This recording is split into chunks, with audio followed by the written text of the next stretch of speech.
Hello, and welcome to the NEX TEC Learning Lab series. I'm Ed Williams, a technical trainer here at the NEX TEC Center in Fort Worth, Texas. Have you ever seen a bottle on the shelf with this strange shimmer, or it's oddly thin in places it shouldn't be? This is caused by a cold process. Let's break it down.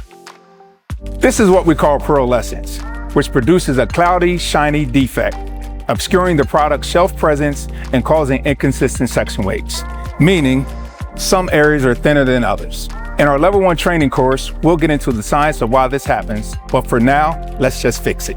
While pearlescence might look cool on a car's paint job, your customers want symmetry and glass-like clarity from their containers. Plus, it can lead to costly failures in performance. Simply put, your process temperatures could be too low. This could lead to poor material distribution and compromise your container's performance. One of the ways we can fix this is by adjusting our process temperatures and optimizing our oven lamp settings, which will improve our overall material distribution.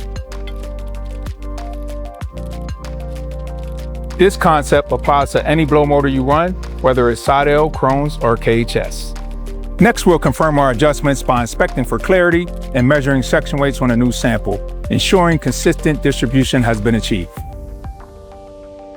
At NEX TEC, we'll teach your employees how to dial in the process because temperature matters more than you think. Drop a comment if you're interested in open enrollment at our NEX TEC facility. The difference in our training is clear.